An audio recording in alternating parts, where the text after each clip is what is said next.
We're now live.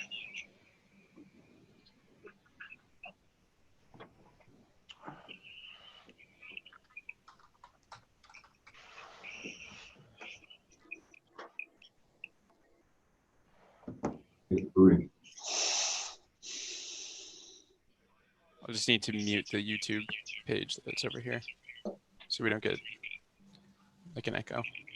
Okay, perfect. Can you watch us? Where it says on TV, under that there's an icon to a larger screen. We can we're gonna minimize this though. to the other video. Okay, fine. Right I here. got There it. we go. You'll get 3 minutes. So is it 6:30? I'll mute myself, Augie, and then we'll talk via Skype or via text.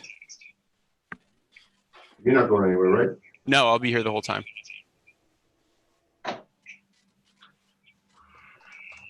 In the command post. Yep. It's in Houston.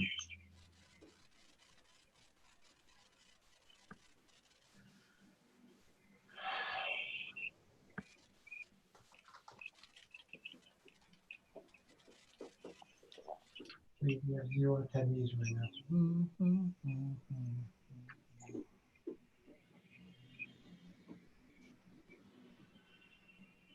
You text me stuff too.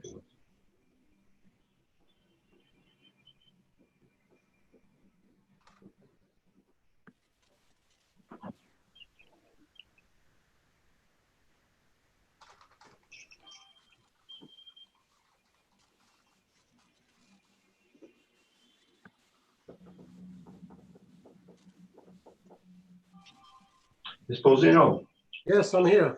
before we start, my brother just told me that Fauci went to Regis. Fauci went to what? Regis, he's a fellow Jesuit student.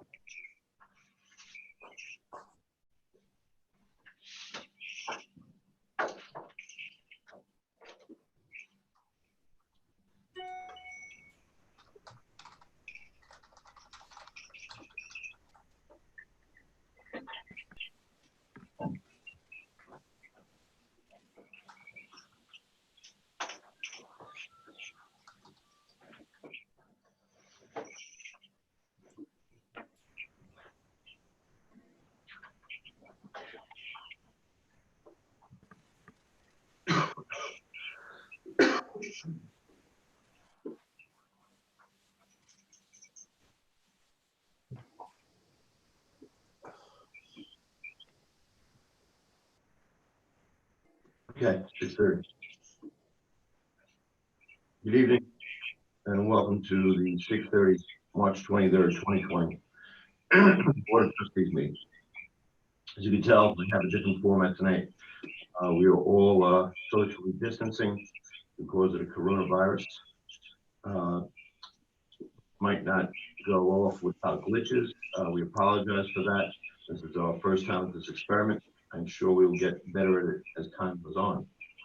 I need a motion to open this meeting. So move. Second. Okay, all in favor? Aye. George Latimer said he intended to call in around 6:30. He's not in yet.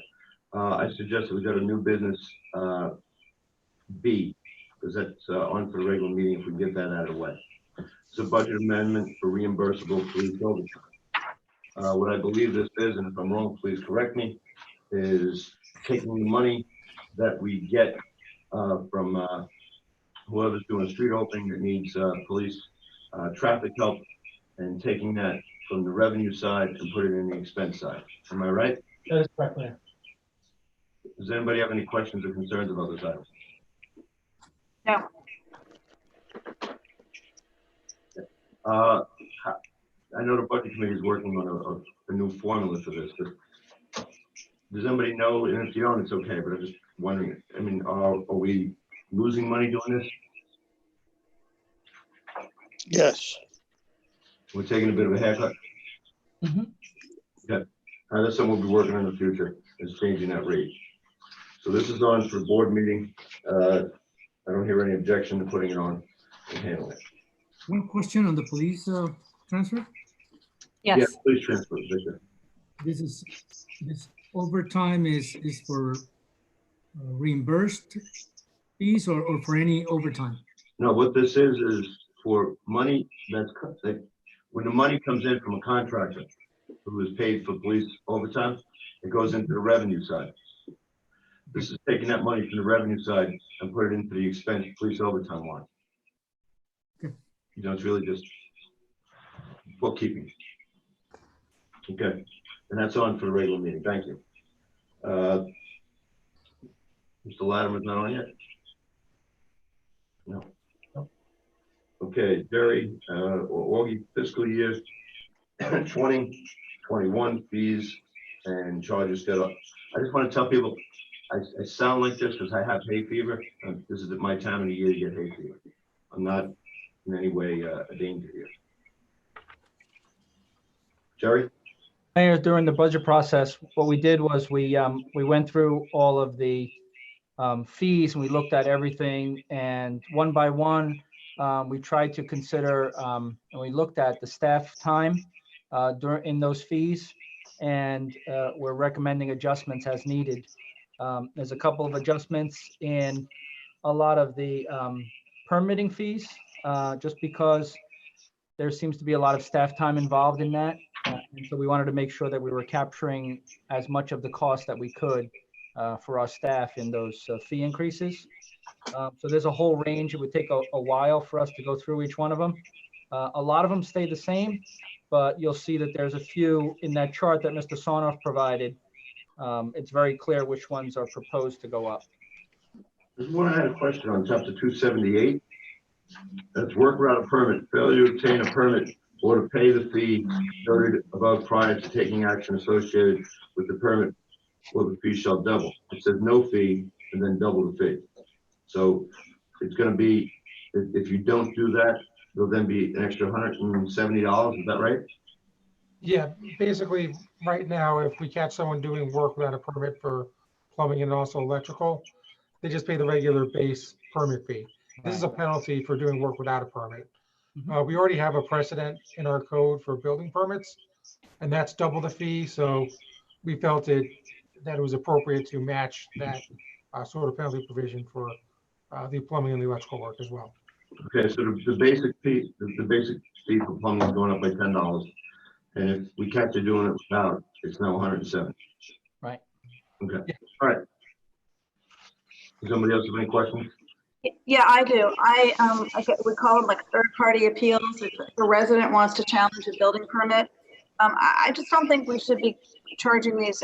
It's 4 times the amount that people have been paying, and there haven't been that many of them. And I think this protects residents if a permit is issued in error. So I think in many cases when residents have done this, they've been successful. So I don't think we should put that barrier up to residents. Where is that, Nora? It's on Dan's memo at the top of page 2. So it's 342 zoning, application for notice of appeal.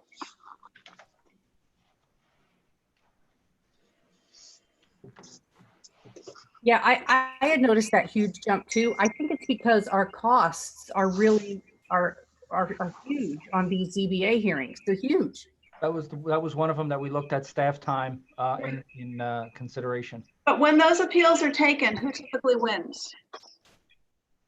I don't have the historic knowledge to answer that. In many cases, it's the resident. So I think it's really, it's the village that made a mistake. And I don't think we should be charging the resident for when the village makes a mistake. Okay. Right, but it's not exclusively when the village makes mistakes. I mean, they're not always wrong, and that doesn't mean. Well, I mean, let's get the history of it. But I'm thinking the ones that I can recall in the last few years were the residents prevailed. The permit was issued in error. Okay, but So I think, before we would raise them, I think we really need to know. To really know how many have been filed and what the outcomes have been.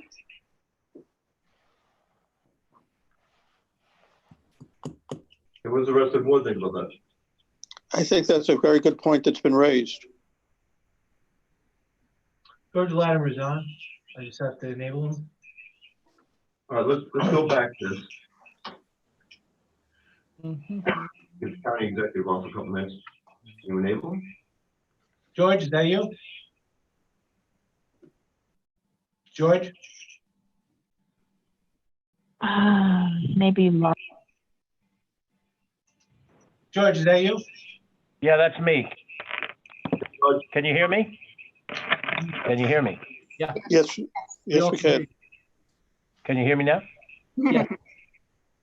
Okay, we can't see you, but we can all hear you. Good. I work a lot better with the voice only. I can wait until you finish this dialogue. I don't want to interrupt the flow of your meeting. This will probably go longer, and we don't have a lot of attention, so if you're here now, and I know you have Okay. places to go tonight. why don't you- Okay, very good. Then I'll be quick. I appreciate the opportunity to just interrupt, and since you're having a meeting by phone or by Zoom, that's why I'm on board. Just want to give you an idea of where we are in the county right now and elsewhere. We are up to 2,800, almost 2,900 cases as of this morning. The governor announced that number. In Mamaroneck Village, we have 16 cases that we have verified. There may be more cases out there that have not yet been verified, where we have to check with the patient and all of that. There is a shared file that the mayor and the chief of police have access to, and your EMS and your fire department will know whenever they're going to a person's address if they have tested positively for the virus, so they can be prepared for it. However, by HIPAA laws, we're not supposed to share that information widely, so we should not talk about any individual's health situation or circumstances other than the first providers. But at 16 cases, if you look around Westchester County, communities of similar size have similar number of cases: 14 in Rye City, 13 in the unincorporated section of Mamaroneck, 14 in Larchmont, 12 in Rye Brook. So you're in that zone based on population, which seems to be what's happened in most cases. And the bigger the city, the higher the number. Of course, New Rochelle, because they did a lot of testing right in the heart of that group that was with the first person, has a much higher number in the 200s. But Yonkers is at 145 and so forth. Here's what we're doing at 100 miles an hour. We've set aside the county center for temporary hospital beds. When we max out on our hospitals, the county center will be used for additional hospital beds. We don't quite know how many they'll handle, but we know we're at some point, if this surge hits and a lot of people get sick all at once, we're going to need additional services. And we've given to the state, because the state's going to run it, we've given them additional places that they could look at and use. Places like United Hospital are not usable. We've checked it out. One inside the building, it's not stable enough to operate in. But we know we have Arrowwood and some other places that we could fall back on. Our Emergency Operations Center is distributing PPE, personal protective equipment, hand sanitizer. I gather the village has put in orders for these things on their own behalf or for whatever other organizations, a fire department, police department, or whatever. It's a slow process. We get the stuff from the state and then we redistribute it. If you're having any problems, reach out to me or Catherine Parker, and we'll go to bat for you to try to get as much of that stuff as you need. We hope there won't be a shortage of these things because they're essential, and particularly the personal protective equipment. You don't want to send somebody out in any capacity to deal with an individual who may have the virus and the person responding is not properly protected. You're well aware that we have a Glen Island Center now run by the state that's doing testing.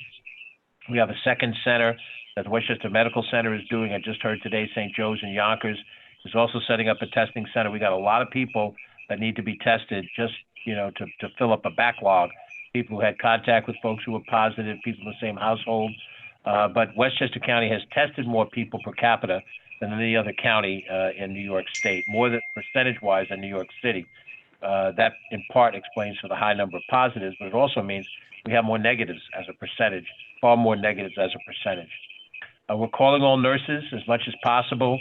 Lindsay Jackson, whom you know is a village resident, works in our DPW department, is a Rye-Town councilwoman. She is the point for anybody who is a nurse or a healthcare professional and wants to volunteer and help out. We could use the help because not only do we need beds, but we need qualified people to help do that. Beeline buses starting today. There's no fare on them. You can ride for free. It's not a big thing in Mamaroneck, but it's because we're closing off the front of the bus to protect the bus driver. So you have to go into the back of the bus, and then you don't pay a fare, get a free ride, but at least this way the bus drivers don't get sick and they can keep driving the buses, because we want to make sure we still have that mass transit. We've been working with our school districts to provide some daycare slots because now that they're closed, and they're probably going to be closed for a while, kids of the first responders need to have daycare so mom and dad can do whatever their jobs are. And we've worked with both Mamaroneck and Rhinebeck districts. I'm not sure what they have exactly, but we're working with all the school districts in the county. We've kept all of our parks open, but we're trying to enforce social distancing. And, that's hard to do because it's not our normal way of operating. But we're allowing, most of the things that happen in the parks to happen. We have shut down the playgrounds in the park because kids will use the monkey bars, so to speak, or the swings, and we can't possibly sanitize them after every use. So that portion of the park is shut down. You certainly can walk around the hiking trail, Saxon Woods, and Playland, and so forth. We are allowing the golf courses to stay open. Some people get upset about that because golf, is seen as an upscale sport, and you can't play basketball, which is a people's sport. But in basketball, you're up close and personal, touch football. Golf, you can distance yourself. So to the extent that the weather is good enough for people to play at Saxon Woods or elsewhere, the parks are open and the golf courses are open. Our economic development team under Bridget Gibbons is working to get a clearinghouse of information. We know we have devastation in our small businesses, in a lot of our workforce. Certainly the restaurant industry, hospitality industry is devastated right now. And we don't know, how we're going to bounce back from that yet, but we're certainly going to try. And, we're going to need the feds to help us out, but we're going to try to organize as much as we can. Bridget Gibbons in our office, 995-2900, is a point person. If there's anybody from the village staff that wants to talk to her and find out whatever it is we can do, we'll do our best to try to do that. And then just to wrap up, we're involved with a hotline, the 211 hotline, which gets about 1,200, as many as 1,500 calls a day. The lines are long and waiting because lots of people are calling, asking for information. We're trying to put enough people on the line, some folks who speak Spanish. And then if you have a need to move in a different direction, we'll try to refer you to the right people for the more detailed questions. Biggest problem for people is, what do they do about getting tested? And the first step is to go to your doctor, call your doctor. Don't go to your doctor, call your doctor. Go over the symptoms with them on the phone. Don't walk into urgent care. Don't walk into a medical center or the doctor's office because you might infect everybody who's sitting there waiting. But if they write your prescription for a test, hopefully we're moving along on the testing so people can get tested. Then if they find out they're positive, they have to quarantine. They have to isolate. They have to stay out for at least 14 days. That's no idea of fun. It messes up your life, but it's what we have to do to stop the contagion. I'm going to stop there, take any questions, Mr. Mayor, that you or your members have, and then let you get on with your business. George, thank you very much. I just hope that the state, and as it trickles down to us, keeps doing what they're doing, because I think there's going to be, and there is, you hear it already, a lot of pushback from business interests to get the economy back to normal, and that we really don't need to shut down that much, and with this, the cure is worse than the disease. And the only people who aren't saying that are the doctors. So right. I hope that we can put dollars and cents to the side and work on saving lives. Well, that's what it comes down to, Tom. We've never seen anything like this, so this is uncharted waters. None of us in elective office, not you, not me, we're not scientists, we're not medical professionals. We saw what happened in China. We saw what happened in Italy.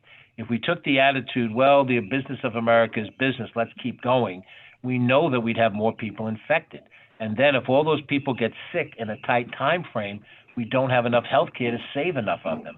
And when you start seeing what's happened in Italy this weekend, they lost like 350 people a day, 3 straight days. That's like the stuff you hear in a war zone.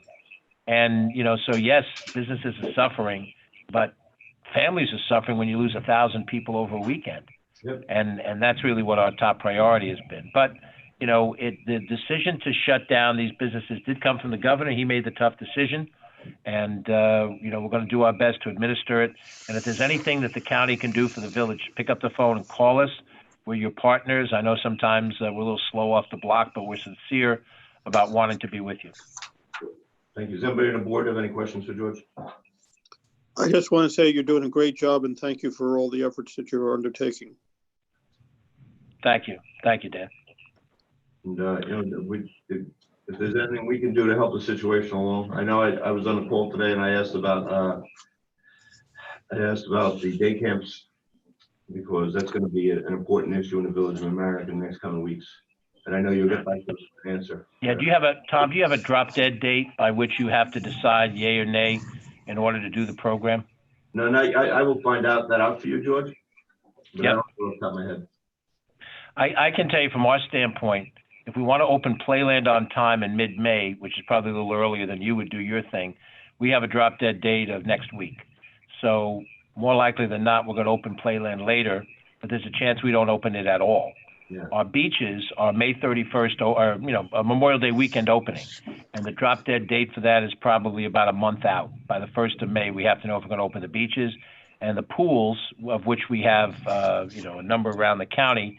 Those pools open right after the normal school is over, like June 25th, 26th, and that drop dead date's about a month out. So we got a little ways to go. If we're in the same position that we're in right now, we're not opening pools, we're not opening beaches. It breaks my heart. You know how I'm trying to save Playland, and I'm so proud that we reopened the pools out in Yonkers, but we don't have a choice if we're in the same place then that we are today. Hopefully we'll be past that point. We'll be on the downside of the curve. I have a question. Questions for George? I have a question after thanking you for all you're doing. Have you heard anything about maybe postponing the deadline for the budgets? The governor says that he's still operating on an April 1st budget, but I have seen the state budget go as late, in my experience, as August, and I know in other years it's gone later. So the state budget could roll, and they would use continuing resolutions to keep the state running. The problem that the state has is the same problem that the county has, and maybe the same that the local governments have. We are seeing a dead fall in our revenue. I mean, like a free fall, a revenue drop. And our expenses, because of emergency purposes, are rising well above anything we budgeted. So we don't even know, what we're going to do other than go into our reserve fund and if we have enough of it, balance the budget before the end of the year. And of course, I think we all fear that we may face layoffs and things that are draconian, the ending of services because of this situation. So our budgets are contingent on theirs, and of course, you have a budget year. That's a mid-year budget scenario. So depending on what the state does will have a lot to do with where you guys go.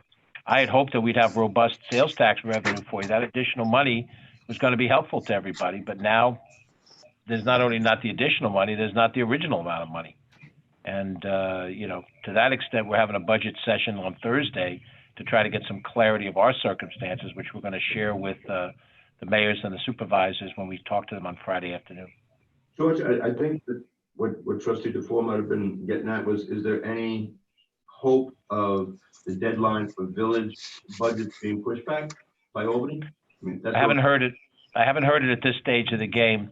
I would suggest you give Shelley or Steve a call. They're going to be up in Albany at the end of the week from what they said. I saw Shelley earlier today, but they would have an idea if there's even been on the table. I have not heard it discussed on the table for a formal delay of village or, for that matter, school district budgets, both of which come this time of the year. Yeah, we did have a brief conversation with them. They're going to be working on the school budgets become even more problematic because people have to go to vote. Right. That creates... I wish if I hear something, I'll certainly let you know informally, but the harsh reality of it is we don't know. Thank you. There's so many things that are variables right now. I mean, 2 weeks. Yeah, we're all flying with on instruments. Yeah. 2 weeks ago, the Board of Trustees meeting, and this was kind of on the horizon, but nobody thought we'd be where we are now.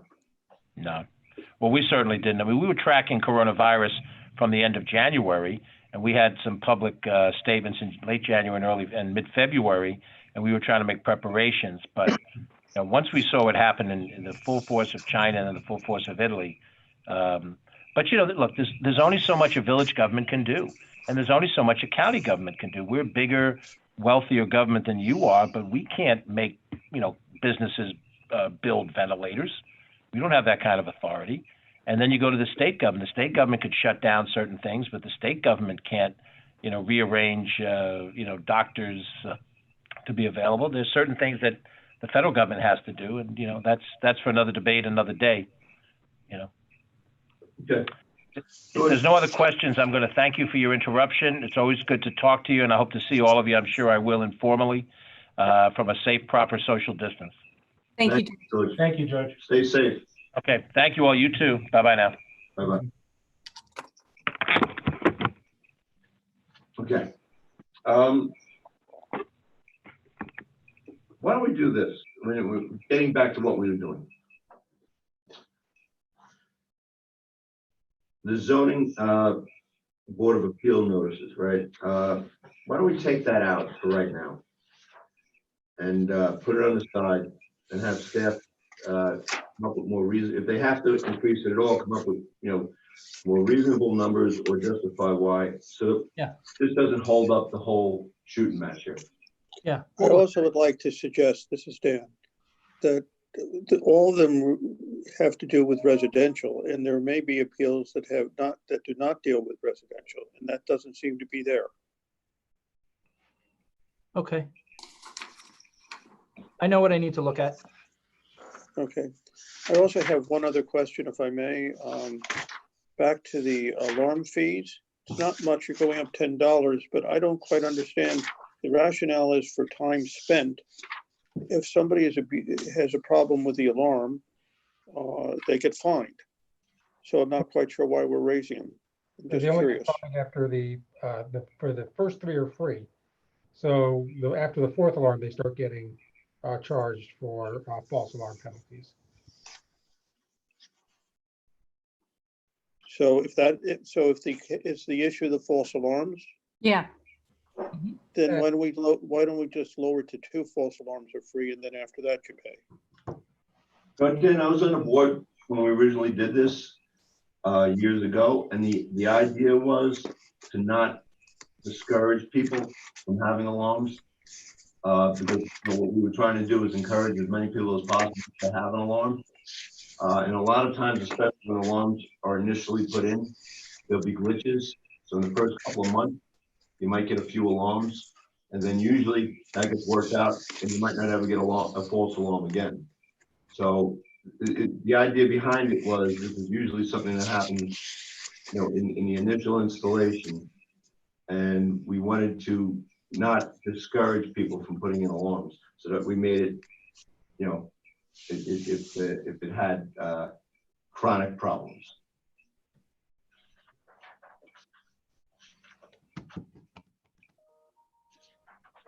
I have a question Yes, Victor.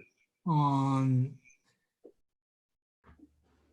traffic and the annual fee for decals parking in the general parking area regatta, 260 to 575.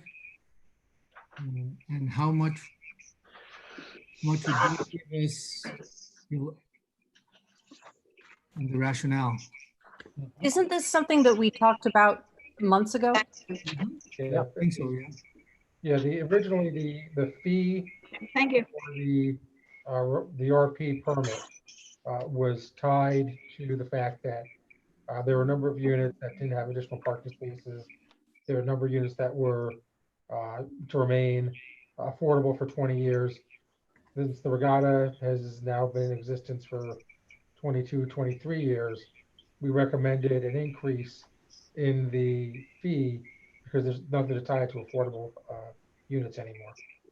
And that's what we discussed with the board several months back. This and also Continental View, but we didn't recommend an increase for Continental View this year because the permit sales that will take place for Continental View won't take place until the year after next. The schedule with the Continental View requires that we don't need to do that one now, basically. But regatta does come up during the fiscal year. Sorry for being a little convoluted there. How much is that giving us? Do you have recall? Do you recall how much would that increase represents? That's what I'm asking. Oh, I'm trying to find it in the budget, but I can't. oh. It's not that important. Well, we wouldn't necessarily show it in the budget because it has to be approved by the board. I mean, in the tentative budget. No, but the fee increase hasn't been approved by the board. Well, unless we put in there, let's check. But actually, that's a good point. Aren't all these increases we're talking about reflected in section 2 of the tentative budget? Mhm. I think they are. Yep. Which is, I think, the larger issue that we probably, I'm sure staff's gonna get at it with all the things you have to do. Also revisit this, because some things, some of course are the larger issues like the sales tax, and others are very small, like certain licenses and things. So this whole section of the tentative budget, in a way, will have to be looked at. We didn't reflect, it's on page, in tab, the revenues, it's on page 2 of 10. It's the second from the bottom, RP regatta permits. We haven't adjusted the revenue because there's no fee increase that's been approved. But yeah, I think you're probably talking, maybe $5,000 or $6,000, give or take. I mean, if it's budgeting for, we're recommending a $300 increase. Probably should be about 8,000 or 9,000 when everything's said and done, maybe 10. But I don't know the exact number of permits off my head. I think it's a minimal amount of permits. I think it's less than 20. But you can't put in a regular budget until you get it approved by the board. Correct. We can't count our chickens until they're hatched, Before they're hatched. before they're hatched. And before. Okay. Okay. This isn't on for regular meeting, is it? No, it was on for discussion, and we can put on, if you want, we can put on for the next meeting of the board. Well, taking out the chapter 342 zoning fees, we take them out. Is everybody else okay with putting this on for the next meeting? Sure. Yep. Yes. Okay. Sure. We'll lose the zoning fees in the future.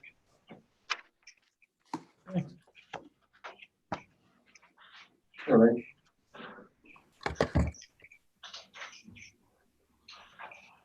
All right, bang into executive session. So look, just a second. Hang give me 1 second.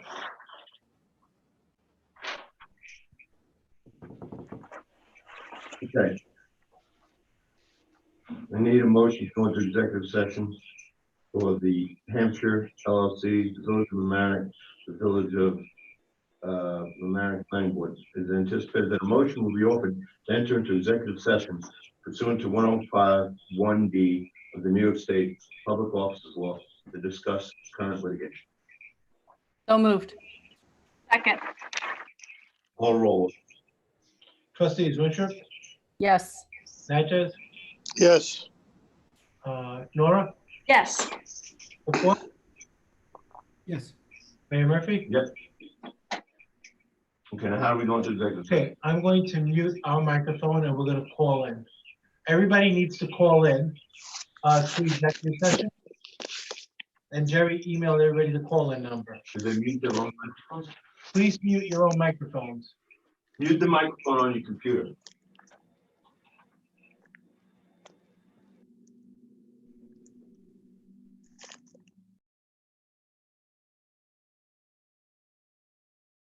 I don't have the number, Augie.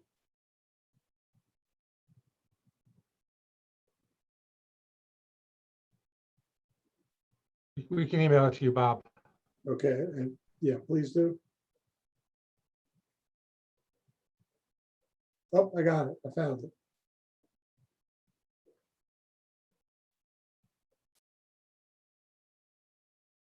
Can someone email me also the call-in number for executive session, please?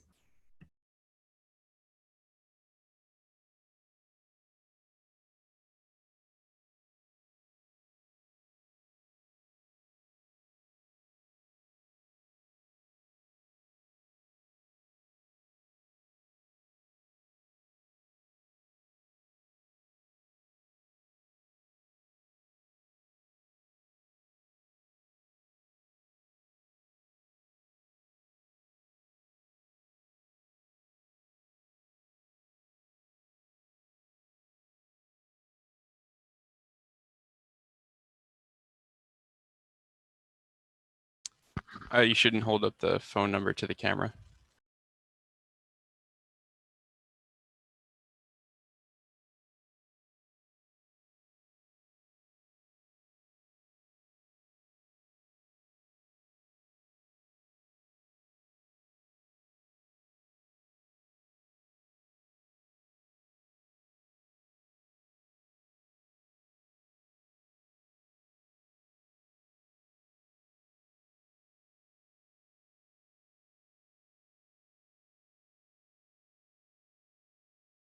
I'm not on.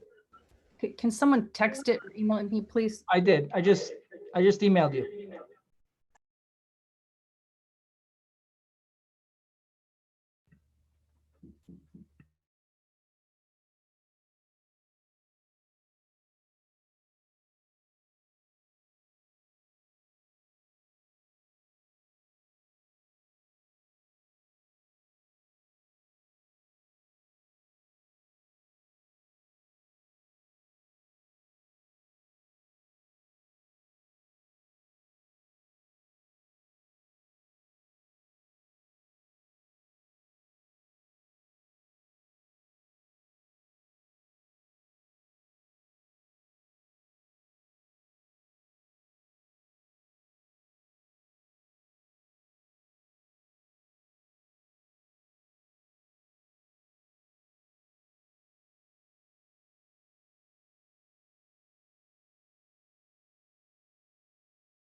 Okay, Dan just emailed everybody the new executive number. Code.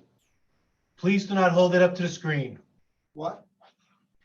What's the new code? What's the new code? He just emailed it to you.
Welcome.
Six, zero, zero.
but you want to be ready.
Cliff, we just finished with executive session.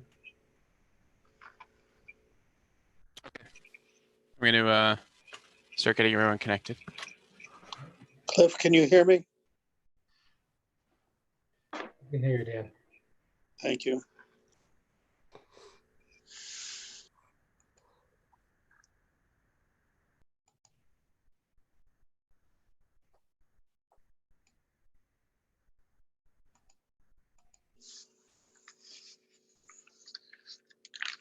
I have a screen that says executive session in process. Yeah, Cliff will take that down. Ah, great, thank you. Don't forget to turn your cameras back on. I can't turn my camera back on because the host has stopped it. Oh, He's going through it right now and enabling everybody. Can you see me, anybody? No. No. I think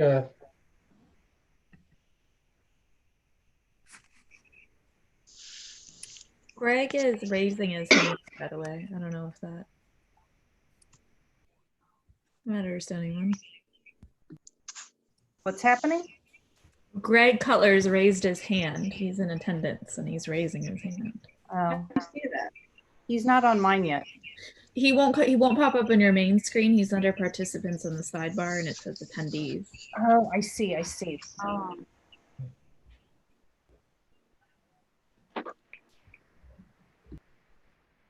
That's the book, Christie. That's the right one. That is it.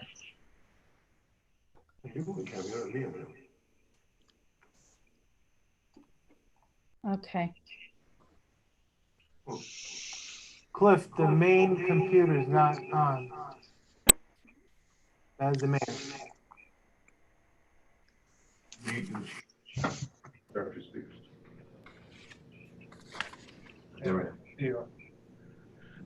Do we have everybody? Dan, Victor, Norma, Kelly. I think we have the whole gang. Just a reminder to unmute your microphones.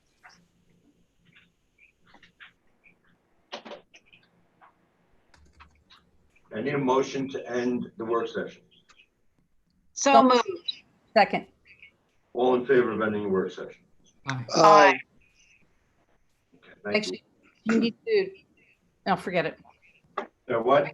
I thought you needed to come out of executive session in the regular meeting, but No, we ended executive session. yeah, I remember that. But also, tuning in, we're coming out of an executive session at the end of our work session. We just ended our work session. We're about to begin the regular board meeting of the Village of Mamaroneck in a style that's never been tried before in this community. We are all at separate locations. We are all socially distancing as per the orders of Governor Cuomo, who has changed the law to allow this to happen. These are tough times, but you know we are going to keep the government going.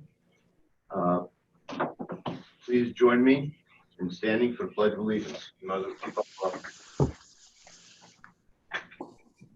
I. reason. Flag. United States of America, republic for which it stands, one nation, under God, indivisible, with liberty and justice for all. Thank you all.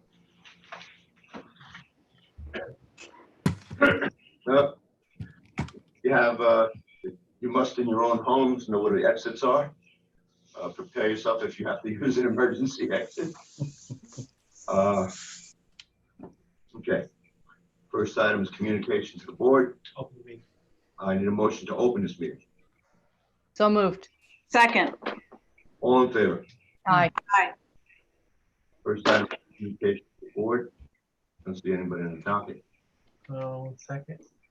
We're gonna look to see if anybody's.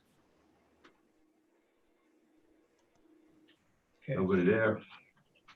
Okay. All right. The next item is public hearings. The first one is a fiscal year 2021 tentative budget. Who's gonna handle this? Mr. Barbario? I'll give it a shot. All right, why don't you run us through this? So Mayor, the budget was presented to the Board of Trustees on March 13th, right in the middle of what seems to be an ever-changing environment, a daily changing environment. We put together a budget along with a lot of hard work. We did some trial and error. We went through a process where all of the department heads were asked to come in and discuss what they needed, what they were looking for in the budget. And that budget number was extremely high. And so what we did was we went back and we looked through everything, and we presented the Board of Trustees, except for the increases that are required for us to conform to the order of consent. We have a budget that was presented that is cap compliant, except for the increases required for us to manage the order of consent. And so that's the budget that we presented. I have a budget presentation that Dan and Jason helped me put together. But I'm not sure if the numbers at this time are going to be, well, I know they're not going to be anywhere near what we're looking at down the line. Jerry? So what we have is a redo right in the middle of our public hearing. I can't hear you. Jerry? I once again, I stumbled. I need a motion to open this hearing. So move. Second. Call roll. Trustees Winstrup, Yes. Natchez, Yes. Lucas, Yes. DeFour, Yes.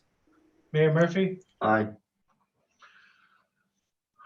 Jerry, just, I know you sent us areas of the budget that might be problematic. Yeah. Marked in yellow recently, I think today. Today. Because of probable, almost certain economic downturn. Yes. Just outline them. Two items are significant and make up 75% of what I sent the board earlier today. One of them is sales tax distribution, and the other is on-street parking meter fees. That makes up 75% of the anticipated loss in the first 2 months that Augie and Jonathan and Laura and the finance staff helped me put together. That loss is potentially $750,000 in the first 2 months of this budget cycle. So that's over 3 points. Correct. That's just at 3 points. Okay. And that's just until the end of July, what we're looking at. And you know as well as I do, we watch the same press conferences daily. No one can tell us where this ends. The governor had a 5-month span yesterday of 4 to 9 months. So I have no idea. Right. Okay, so. Jerry, for every 1%, what's the amount? 258,000 is a basis point. Okay.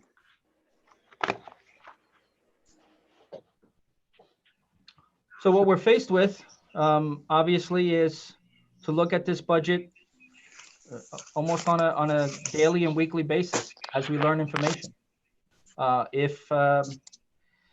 If we start to flatten the curve, if things are starting to get better, if people are actually listening to the directives and socially distancing themselves and staying home, and this is working its way through, and there's a forecast of an end date, that'll be fine. We have asked for some guidance in potentially extending the deadline, the budget deadline. I'm not sure. It seems a little complicated, a little bit more complicated than my former municipality, my former state. But the truth is, our staff will have to look at this every single day and update it based on the information that we're provided. And we have great public officials. We have a great county executive. We have a great governor who are on the ball. They're on top of it. We just don't know when this is going to end. If we had that date today, I could present you some real numbers. I just don't have that date. You know, 9 days ago, there was a real open issue about whether the schools should even close, right? Right. Now it seems like, what were we thinking? Of course, Right. the schools should be closed. You know, so this is moving so fast that I see your problem that it's hard to budget for. I mean, 3 weeks ago, this wasn't even a fiscal problem on the horizon. No. So just for folks who are watching at home, how sales tax works in Westchester County. All the cities except for Rye and I think Peekskill collect their own sales tax for their own community. So if you buy something in New Rochelle or White Plains or Mount Vernon or Yonkers, percentage of that sales tax goes directly to that city. The rest goes up to Albany. How it works in the rest of the municipalities is all the sales tax money gets pooled, and some goes to the county, and then the county distributes per capita. This is why the census is so important. Per capita to each of the municipalities a share of that revenue. A big driver of that revenue is gasoline. Gasoline prices are going down, and people aren't driving. People aren't going anywhere. So you know, this is going to be a rough few months for our residents. You know, a lot of people are going to be out of work.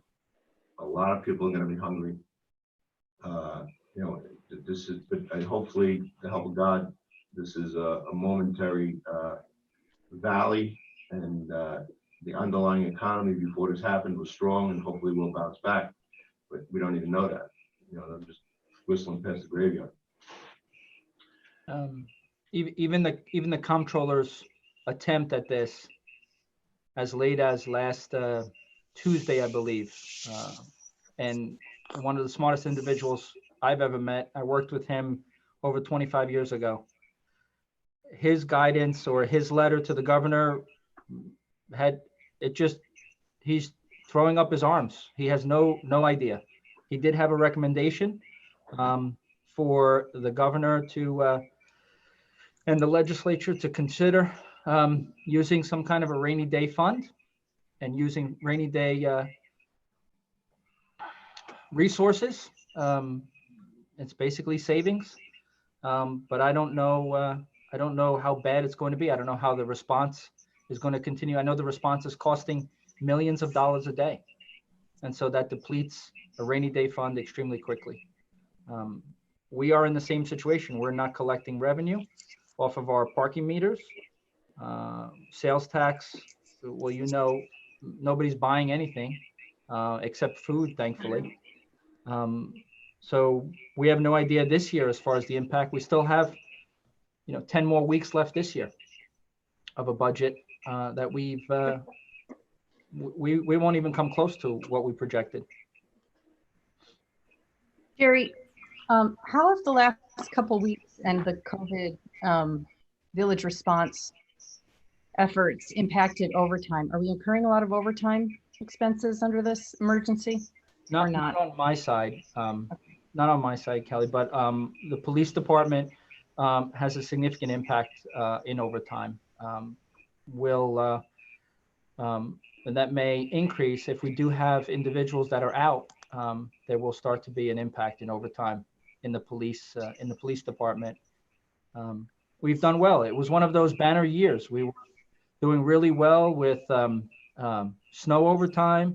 We were doing really well with revenue and revenue projections, especially meters and sales tax. And I keep going back to those two because it is a huge part of our revenue. But because we're in a state of emergency, I'm not too concerned about the overtime and the response that we have. We'll probably get 75% and as high as 100% reimbursement on our, since we declared an emergency on the 16th and the governor declared the emergency on the 7th, and I believe the county might have been on the 13th. We will eventually get a reimbursement from FEMA. It's going forward that we just have no idea what curtain to look behind. Thanks. Mhm. Anybody have any other questions for Jerry? Yeah, this is Dan. First of all, I appreciate the entire hard work that you've done in the human's job. And the budget, as you indicate, has many issues. We're not going to make the revenue projections for this year, at least for the remaining couple of months, which is going to have an impact. And FEMA's not going to reimburse us for the parking meters. They will for overtime, but not for the rest. But we're over your budget on the prior to all of this. It exceeds the cap. Yes. By three. I can't remember what the By exact percentage. 391,000. Okay. And the way I look at it, the rainy day fund needs to be used for rainy day fund, but only not for operating expenses, for things that were not anticipated and not able to be undertaken otherwise, and it was necessary to be done. And if we start doing that, then we have a problem, because we don't know how long this will last, and then that becomes a problem. So there are three areas to look at. One is, I don't think we should be exceeding the cap. Two, we need to really take a very hard look what you're doing, on the revenue projections, which aren't going to make what we want. Which then means that for adjustments, we only have two areas to look at. One is personnel and one is programs. There is nothing in the budget that is not meaningful and desirable. I don't, I'm not suggesting that there is, but I am suggesting that not only do we have a problem, but we have many of our citizens who have lost their jobs. Hopefully it's temporary. Welfare, and Social Security and all the other sources of revenue are not going to make it up. Hopefully they will do part of it. We have people that were on the village payroll that are not going to be on the payroll right now, such as school crossing guards. As I understand it, we're not paying them because there's nothing for them. Their jobs are not operative. So it's not a question of trying to one day on, one day off or something like that. So my concern is that we need to take a really hard look. We have items in the budget of personnel that for either new positions or other positions that are unstaffed. We need to take a hard look and determine whether or not, they should be staffed at all or being postponed. Not a question that the reason for the position and the reason for the program that they are to assist on is not admirable. But by the same token, we have to tighten our belts, and we don't know how long this is going to last. But all projections would indicate that it's not going to be over shortly. Things are being canceled in May, June, July, August, September, and we just canceled stuff in October because of this. Part of it is the planning for events, and part of it is, we just don't know where it is and what's going to happen, and how fast people can get back on their feet. So the way I look at it, we have about $1.6 million that we needed, a minimum that we would need to take out of the budget. Not suggesting that that's a hard figure, but I'm just looking at, based on what you've said, the revenue projections that are of concern in getting under the 2% cap. And my suggestion is there are two ways of doing this. I would prefer that staff take a really hard look, not that they haven't already, but on a different set of scenarios to see what can be postponed for a year. And if things get better, maybe we can then re-implement them later on. But, or then we have to do that. But one way or another, I think we have to take a really very hard look at what's going on. Because we have people who won't be able to afford to pay because they don't have the income and they have to eat and take care of their families. And it's not a desirable position to be in, but it's a very hard, it's one of those things that we really have to take a very, very hard look at. Anyway, that's my thought process. I'd like to hear from others. Well, I think what we have to be clear about here too now is the reason this budget is over the cap is because we have not approved the sewer use fee. If we had approved the sewer use fee, this current budget before these emergencies would have been cap compliant. Mm-hmm. So I'm hoping that this board approves the sewer use fee, and at least we can get this tentative budget under the cap. But then you talking right now. I'm sorry. Go ahead. This isn't a rainy day. I don't know what a rainy day is. This is the worst situation I have ever seen since I've been in government. This is the worst situation I've seen since I've been alive. This is going to be akin to the Great Depression. We can thank Augie for squirreling this money away over the 10 years. And because if he hadn't been frugal and with his and very conservative with his projections, we didn't have an opportunity to even react to this. It's true. I think we have to look at, what has to be done to get through this.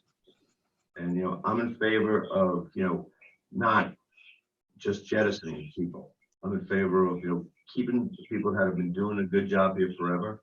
This is the taxpayers' money. They paid it already. And, this is why we have it. I don't know. I mean, of course, we have to look at the budget again, and Jerry and Augie and the whole crew has to take another look at this now that, we're in a dystopian nightmare here.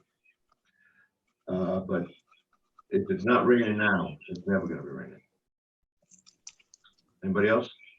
Well, the budget that was delivered a week ago was like, it could have been delivered 2 years ago. I mean, the changes that we've seen in the last week are, remarkable and remarkably bad.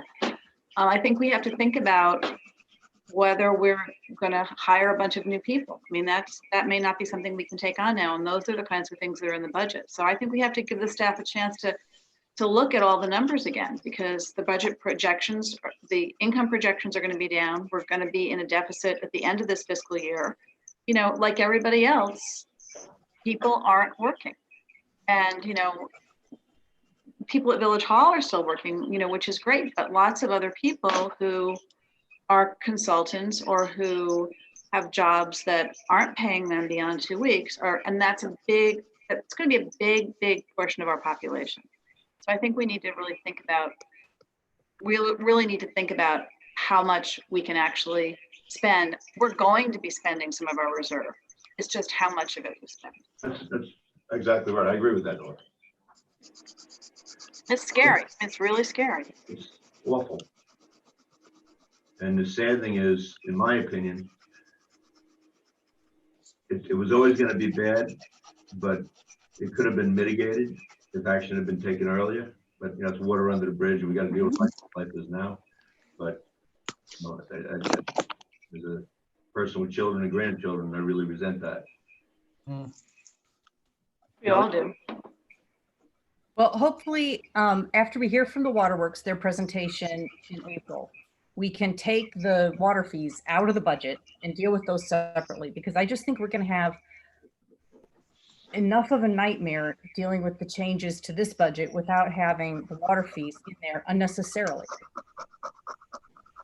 Well, there's two things there. There's the sewer use fee, which, we really don't need the waterworks for, but we should, take, and then there's the water fees, which are separate, right? Because we don't want to.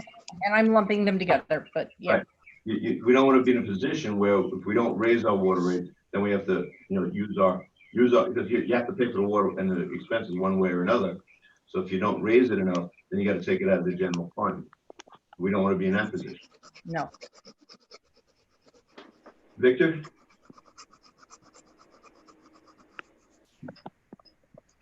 Much has been said. So I'll try to just keep it to certain new points. But I would say, even looking at the letter that was sent to us, in two letter that introduces the budget. This is Jerry's letter to us, March 13th. In a couple areas, I was rereading it again today. It points out that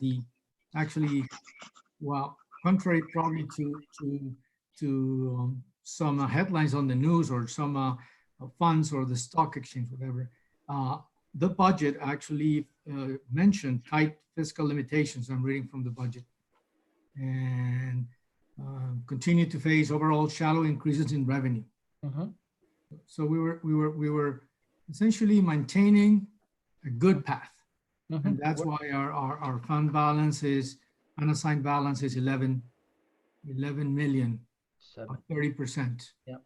So it was healthy, and our accountants told us that was not too actually a good one, but not excessive. That was kind of the right mark.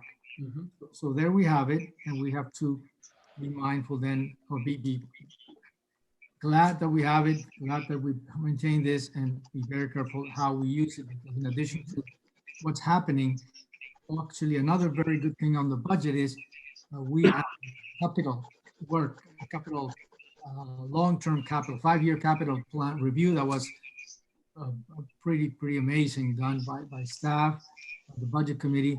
And if you look at that, you see that the village will be subject to many millions of dollars. In addition to waterworks,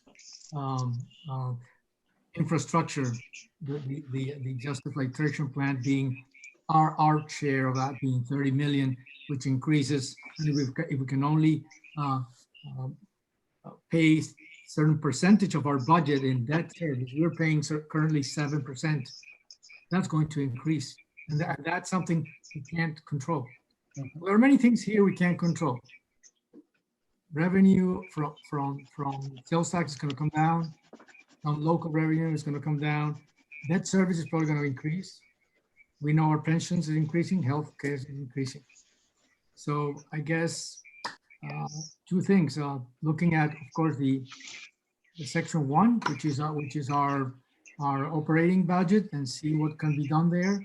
And of course, section 2, which is the projected revenues, and see what can be done. And I think the only thing I can ask or suggest to our staff is what at some point you're probably going to need some, not just guidance, but some tough decisions from us, saying you need to probably assume that this is going to take until August or September. We have to make a kind of a day when we make assumptions if this schedule for the budget continues to be end of April. So you tell us in a week or 2 weeks, say we need to go with these assumptions and make these changes and give you a revised budget, a red line version or some summary of it, something that's of course doable. So what is the next step? And probably the answer is not right now, not immediate, but that next step I think is the key one. What key assumptions are we going to make then to have a workable budget in case the legislature doesn't extend the budget to middle of the year at least. So that is kind of what I would leave open. What other assumptions? Of course, you're going to work on both sides, and then what kind of decisions? I would say it's pretty obvious that at least this is not going to change in 5 months, 4 months. We have to make those choices, and then you can work. What do you need to work? That's I think my position. Okay. Tom, I have a comment if I can, Sure. just so it's clear that nobody misunderstood what I said. I'm not suggesting or in favor of laying anybody off. That was not what I was talking about. But there is a couple $100,000 in positions that are in the budget or proposed in the budget that are not fulfilled. And the question is, that is a avenue that I think needs to be reviewed very carefully, and that's what I'd like staff to try and look at that in a lot of other areas on how to curtail it. In terms of rainy day, this definitely is a pouring day, no question about it. The question is using the rainy day fund, which is your reserves or your savings account, for operations as opposed to other expenses. And when you prepare a budget, we're going into the future. Sometimes just like people, when they have financial problems themselves, which they're now facing, everybody has to tighten their belts. And I'm not suggesting that the budget has fluff in it. I'm suggesting that all the programs, including the new programs and new staff, are all desirable. But maybe we have to defer it and can't afford it right now. Thank you for your clarification. I have one comment I forgot. Yeah, sure, Vic. This is in connection with the order on consent, which is the DEC order on consent that Jerry mentioned a couple of times. It is mentioned in the letter again, and I do, because it's an important element, and I don't want you to add more work to what you have, but somebody please forward that to me, because I've been following for years, but I lost track 6 months ago. Sure. I've been asking, I know you're terribly busy, but somebody has to give me the new schedule as to when next work and some of the materials, because actually you did send one memo. Yep. In connection with some increases, but it didn't explain this area whatsoever. So we were preparing for this evening. I've been working on this for several years, so I was kind of waiting for this moment. Not at this time, unfortunately, it comes at this time. Yeah. We would have been ready, Victor. We would have been ready this evening to present to you if we weren't in a state of emergency. Hernani was going to be scheduled to come to the meeting and work through the whole project. Let's not get to it now. Can somebody send me the revised consent order? Yeah. I can read it. Yeah, sure. Look at the number. That's all I need. I don't need any analysis at this time. Okay. That's all I need. We have it. We packaged it all up and we were ready tonight, but this thing happened. So. Then forward it. It's not working. Okay, we will. Sure. Okay, I think at our next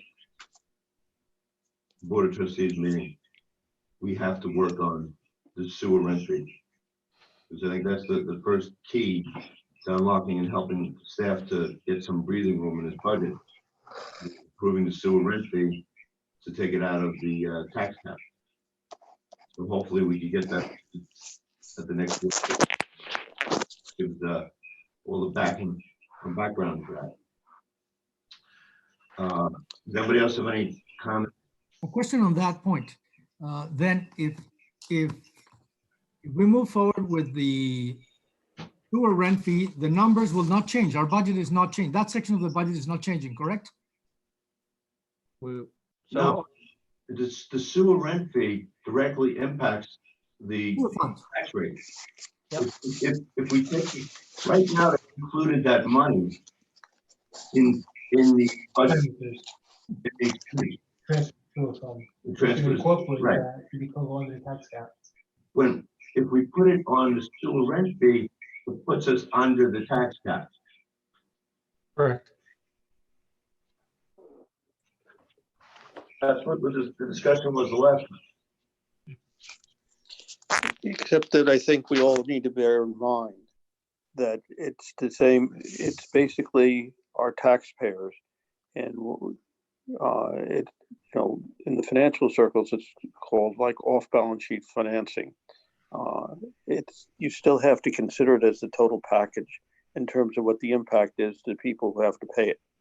Right, except the difference is it's a wider base. Because people that are tax exempt have to pay for water, so they'll be paying the sewer rent fee. So I understand. The pain is spread in a different area.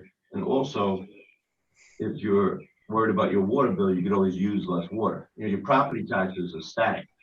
Once they're set, right? So you can't save money by not using part of your backyard or not using room in your house. You still pay the same property taxes. But if you want to save money, you could use less water. And, churches and businesses like restaurants are these days, but you know what I mean? Big users of water pick up more of that than, Mrs. Smith over on, Wagner Avenue. So to my view, it's a more fair way of spreading the pain.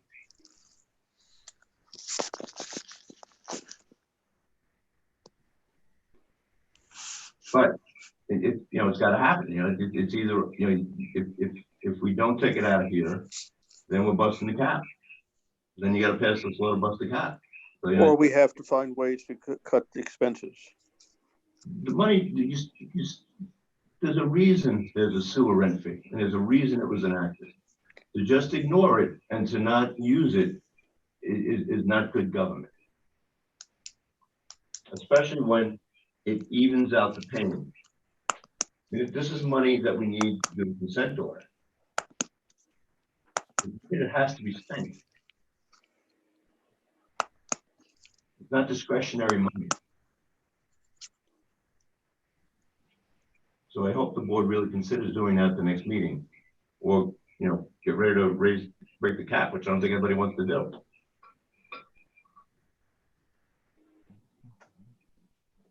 Does anybody have any more comments or questions?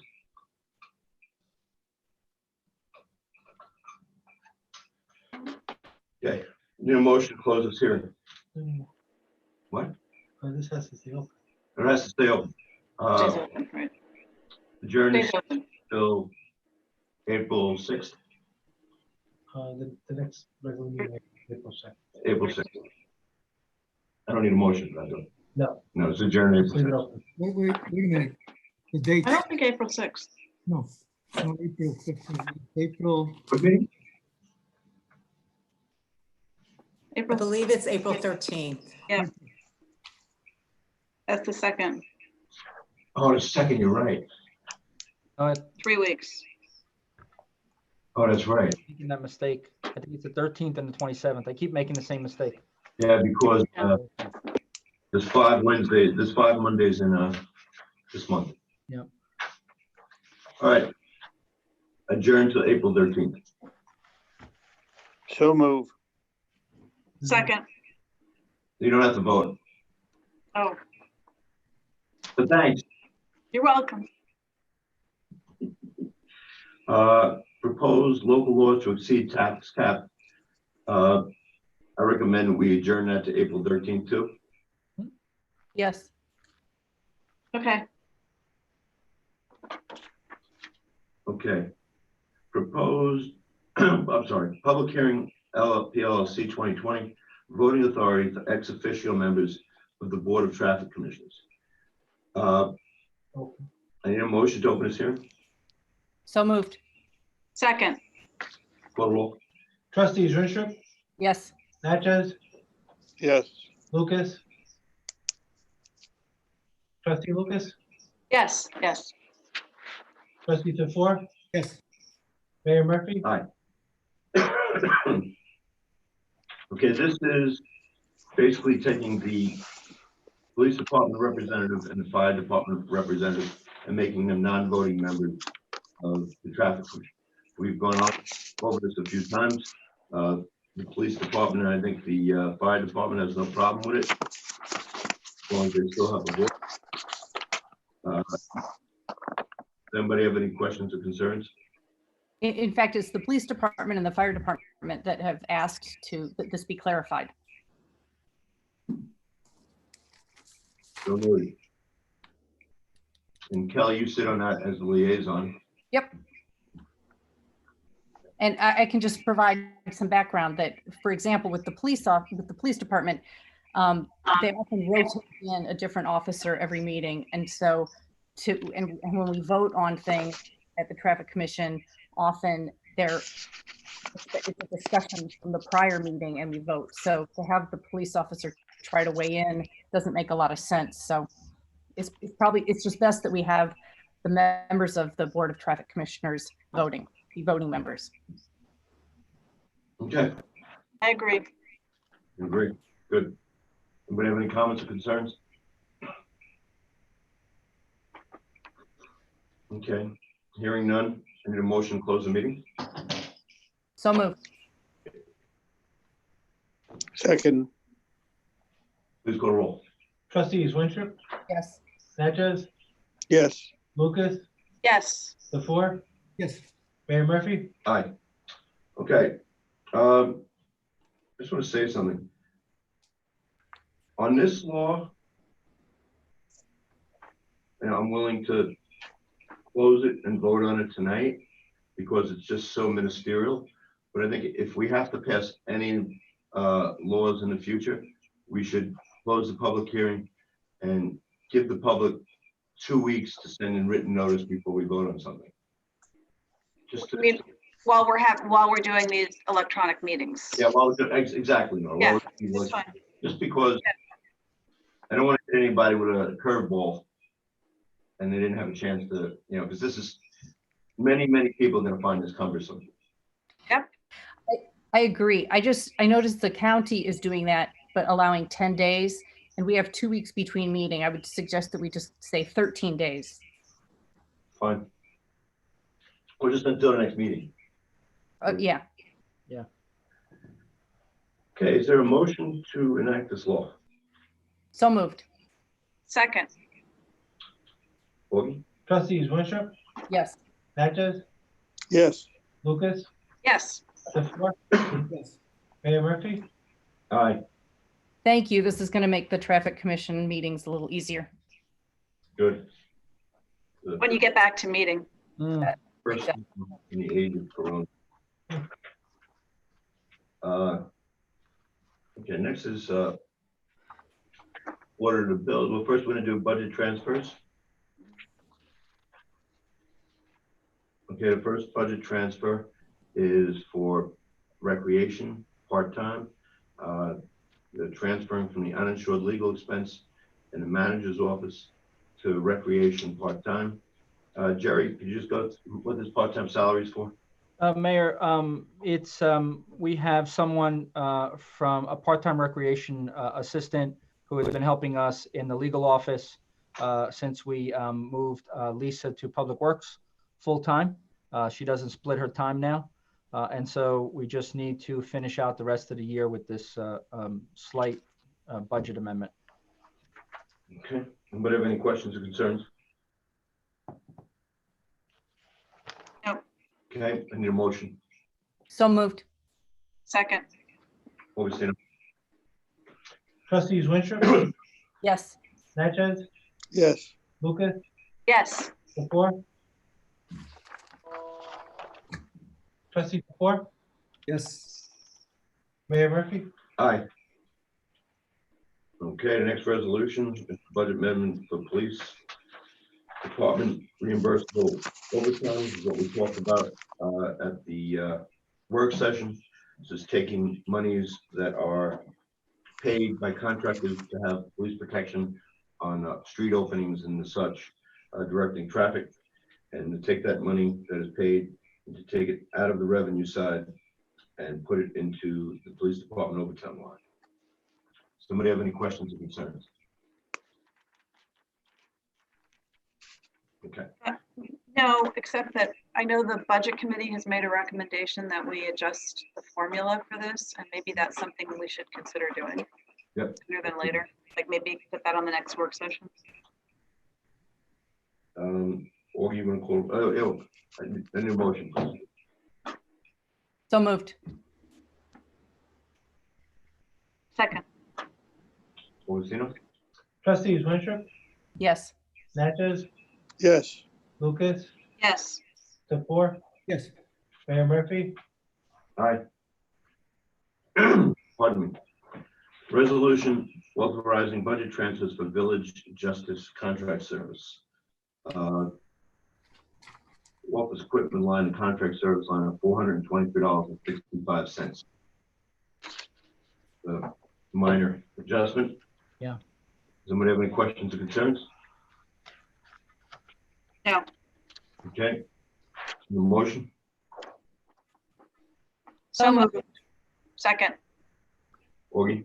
Trustees Winstrup, Yes. Natchez, yes, Lucas, Yes. Tefor, Yes. Mayor Murphy. Aye. Down. Can you please open up the public hearing on local law for tax cap before you adjourn it? I have to open it up before I can adjourn. You have to- Oh, we'll go back. Yeah. We're gonna go back to tax cap in a minute. Resolution authorizing budget transfers for tree service and maintenance. Various departments is up to 36,277 going to shade tree contractual service. Jerry, you want to talk about this a second? Mayor, it's Tony's request to bring in a little bit more money. We're trying to catch up on some trees that have been deferred in the past that need to come down. As we've seen in recent weeks, that Tony has a list. People find out that the tree is coming down, and it gets questioned, and then Tony provides the information regarding the issues and the documentation of the trees being in bad shape. One of those recent situations occurred at Harbor Island Park, another one on Carroll Avenue. So he's asking for some additional money to be able to finish out the trees. That's a request directly from him. Okay. Does anybody have any questions or concerns? I'll make the motion. Second. Trustees Winstrup, Yes. Natchez, yes, Lucas, Yes. Tefor, Yes. Mayor Murphy. Aye. Before we go to the abstract, we're just gonna circle back. Public hearing, PLLD 2020, proposed local law to exceed the tax cap for fiscal year 2020 and 2021. Augie tells me I have to open the meeting before I can adjourn. So I'll make a motion to open that meeting. Second. Augustino? Trustees Winstrup, Yes. Natchez, yes, Lucas, Yes. Tefor, Yes. Mayor Murphy. Aye. Okay, and we're gonna, now that it's open, we're gonna adjourn this to April 13th. So moved. Second. All in favor? Aye. Aye. aye, Thank you all. Now going back, is the abstract of the order of vouchers. There's two tonight. There's two, aren't there? Isn't there a? There is. Yeah, The second. a little one. The abstract of order of vouchers is $919,355.83. Questions or concerns?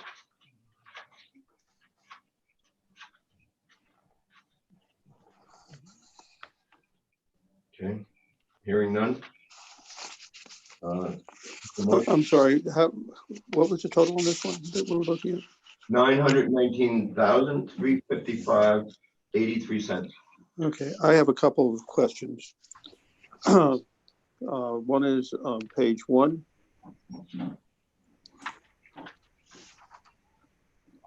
Yes. The library district and the Evelyn Theater. I thought they would pay, we pay their bills, or I thought they paid their bills? Jerry, Augie? I'm gonna have to ask Augie on that one. What page is that? Page 1. Page 1. Utility. It's utilities, NIPA. That's correct. We pay that. What's correct? Basically, we they get the utilities through the village of Mamaroneck because they pay a lower rate, and then they reimburse us. So we pay these persons, Okay. bill them to reimburse for that. Thank you. Okay, that helps. Go to page 9. First entry. On the Westchester Waterworks, this says monthly charges. This is the water used at that location? Would you say page 9? Page 9, first entry. Yeah, Westchester 147. General. This warehouse? Yeah. It's a firehouse. Okay, so each building is separately Metered. metered. Okay. Yep. Go to 31.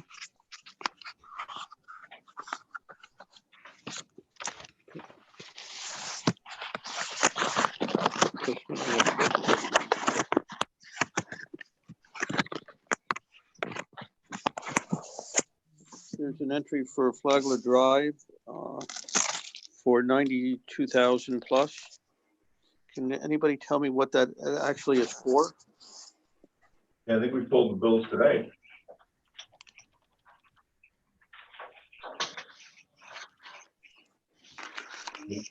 All I saw, and I just did I did a quick look through the phone, which is very difficult for me to do. All I saw was numbers, invoice numbers, no explanation. Well, it's probably the last payment on the Flagler Drive project.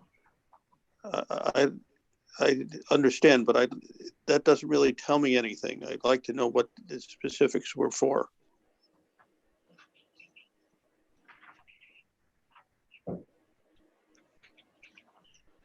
I thought we made the last payment in August, but that was what presented then. No, I think when the Westchester General Waterworks came, they even said there'd probably be no payment. I still would like to get more information on that, please. I suggest that we pay the abstract less this and have them give us more information on it. I think that's a bad idea, given the current situation with litigation in this village. I think that's playing into somebody else's hand. Tom, I have no idea what you're talking about, but I'm talking about, just let me finish. I'm talking about, we have it in front of us an abstract that has a line that I don't understand. Particularly since when the question was raised back in August, it was our understanding that was the last bill. Maybe not, maybe is. I just don't know, and I don't know what it's for, and I'm uncomfortable paying for it without an explanation. I saw that Victor asked for that explanation. I quickly looked through the phone, and all I saw was invoice numbers, no explanation. Let me point something out. We paid another Flagler bill in November. November 13th, we paid $121,000 in Flagler. August 27th, we paid $646. November 13th, what's left, the remainder is $92,251.11. This is for Flagler Drive water main replacement. It's right here. It's not for something else. It's for the Flagler Drive water main replacement that is, we all know, has been the subject of much controversy and a lawsuit in this community.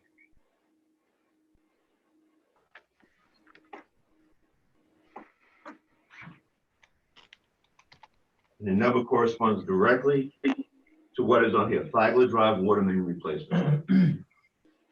And there are a bunch of bills, and they're all for the same thing, the water main replacement. It would be nice to know what that covered in that. And if it was done before, it doesn't mean that it was right, and maybe I overlooked that. But if I had more time, I looked through it, that's what I came up with. That's where my concern is. Okay, well, you're marching right into over the cliff here. I'm marching into what? You are playing into the hand of people who are suing us. I don't think that one has anything to do with the other. I think that's absurd, but if you want to make a motion to take it out, and if you got 3 votes, you can take it out. I so move.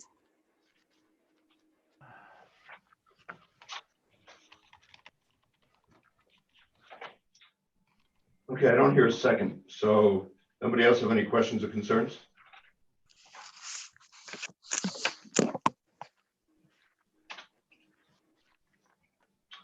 Need a motion to accept the order of vouchers, $919,350.83. So moved. I'll second. Augustino. Trustees Winstrup, Yes.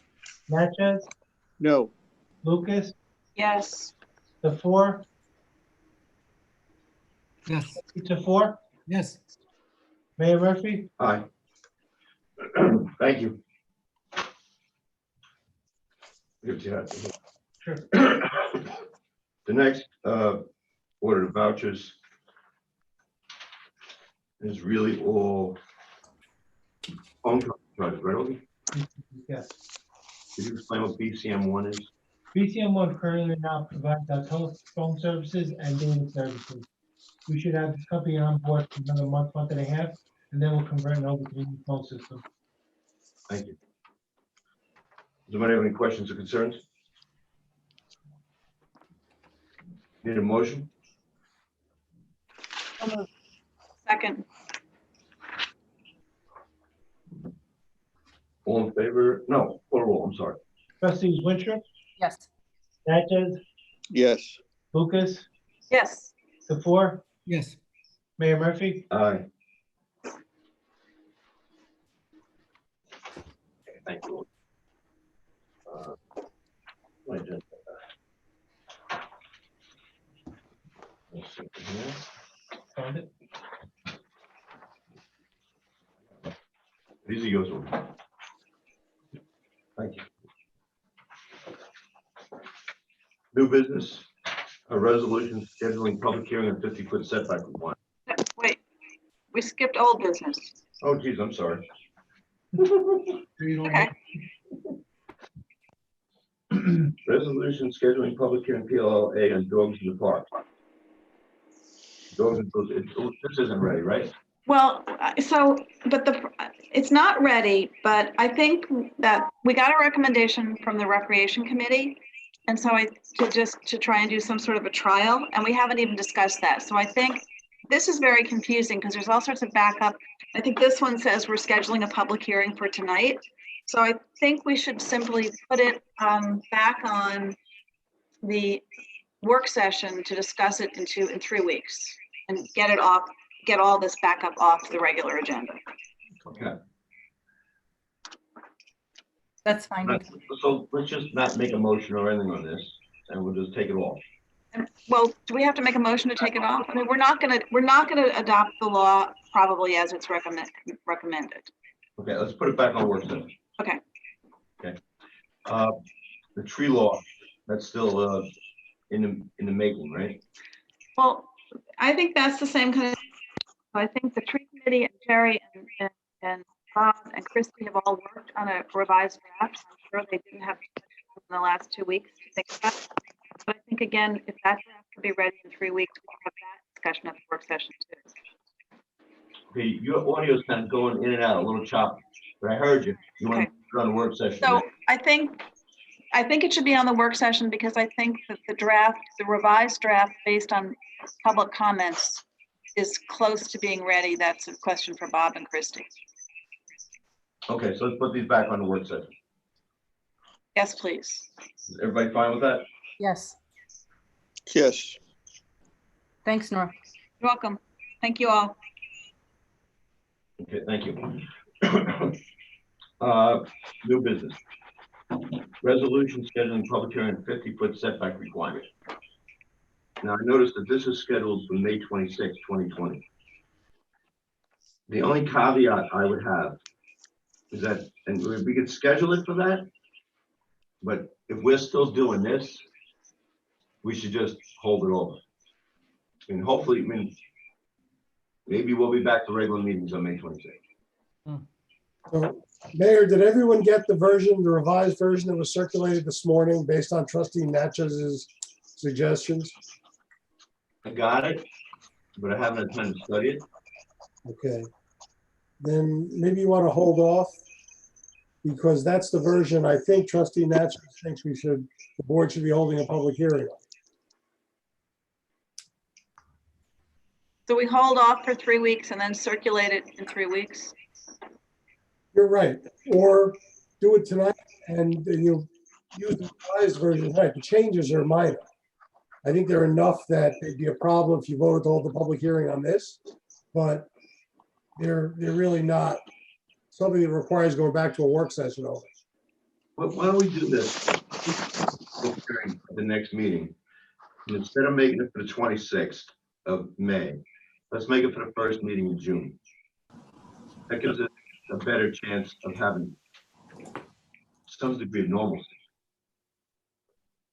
Mayor, before you, Victor, go ahead. I had also mentioned the fact that it was not clear the area or properties being affected, and they were going. Greg, who has just joined, is going to give us that information. He told us in an email he was going to prepare it. He will prepare it, so that would give us clarity of the area properties being impacted. I think that's important. And I also mentioned, I also gave offered some whereas clauses to the resolution, because they relate to the package that's being prepared. You know, what we're looking at in order to do this, so that could be prepared in the meantime, as well as the coastal assessment form. You need to have the whole packet before you circulate it. So you'll also help us with a good package before it goes out. Okay, so we'll have this on to be scheduled next week. Not next week, you know what I mean. 3 weeks. Okay. And we'll try and schedule it for June, and maybe we'll be back to some degree of normalcy. Okay. And I'll have all the documents that you need in order. So I'll have the TAF, the narrative, all of the mapping that you requested for your next meeting. Thanks, Greg. And I know on this one, we were going to send notices to all the affected property owners. I know someone appeared at one of the meetings and said that would be nice this time. We said we would be able to do that. So we'd have plenty of time to do that before June, but we could get a head start.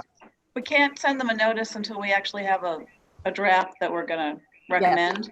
Yes. So, and I think we need to know how many properties there are, because I think it's more important for them to go. I mean, they may want to be able to participate in the other reviews, the other land use boards that look at it too. So I think maybe we need to figure out a way of, because we can't notice it 3 or 4 times. So I think we need to figure out how to get information out there. Yeah, so I think this will be a bigger discussion at our next meeting in April. Yeah, yep. We need to think about that. Yep. Okay, are you talking about sending notices to each individual property, different from what, just a general notice, here's the map, this will be affected? Are you talking about the individual notices? Yeah, I'm talking about individual notices.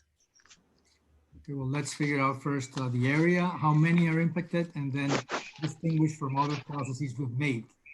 Because then we'll have to be consistent on that. Yeah, that'll be a discussion in April. Okay. All right. That's a good plan. Pardon me. Communications to board round 2. I don't think there's anybody on the dock. Oh, you want to slip through? Nobody's on. Nobody on the dock. Report from the village manager.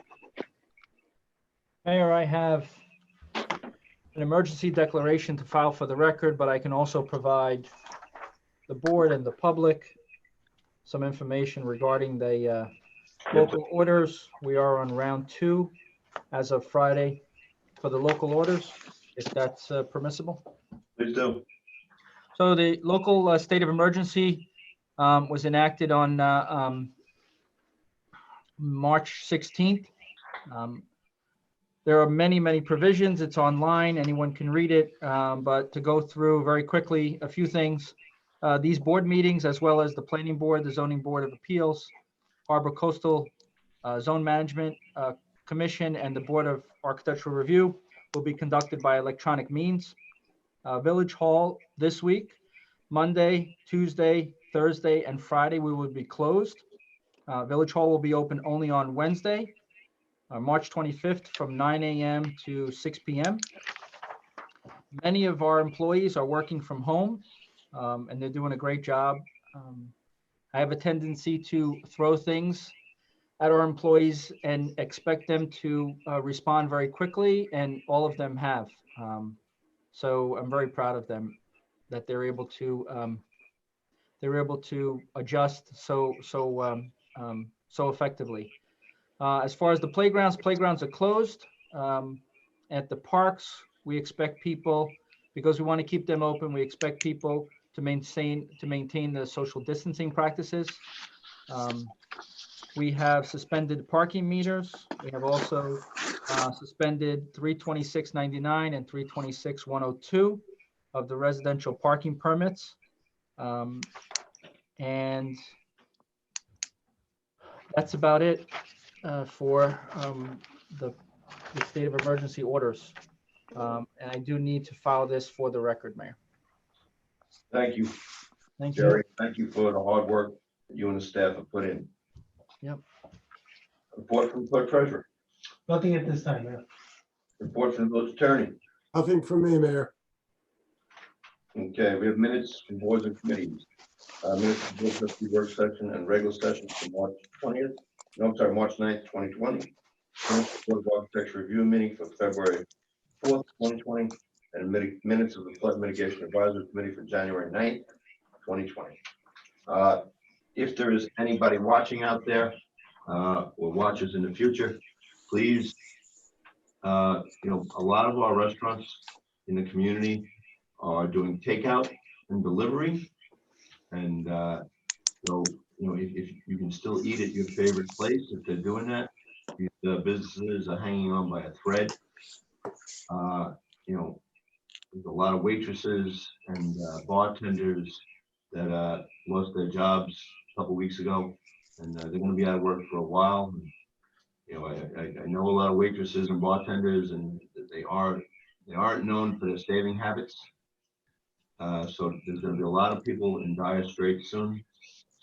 So if you have the means, and if you're lucky, like a lot of us, to still have a job, please consider giving to a charity in this community that'll help ameliorate some of the real suffering that's going to happen within the next couple of months. There's going to be a lot of people that are hungry. If we can keep that from happening in our community, and I know we can, and I know the people in this community, and I know we can, and there's not a child that should go to bed hungry. So please look at the local charities and reach out to local restaurants, and it'd be a nice family thing to get a nice dinner and bring it home, the kids' favorites. So we will see you all in April. Wait, don't forget the census, because everybody should have gotten their forms. And I did my online census, and we help friends who aren't computer savvy to do it. It's really, really easy. And it's going to be much harder to get people to go to door this year. They've delayed their efforts by at least 2 weeks. So just make a push to do your online census and get other people to do it too. No, you're 100% right. That census is very, very important to us, and it's going to be more important in the future as we try and recover from what happens here in this community. So everybody out there and all my colleagues, please stay safe. I wish you all well and your families all well. And hopefully we'll all be here on April 13th to continue to build the business of village government. I'm very proud of the way this community has reacted, especially the staff. They couldn't have done more to rise to the occasion. I really appreciate it. I know the board appreciates it, and I know the people in this community appreciate it.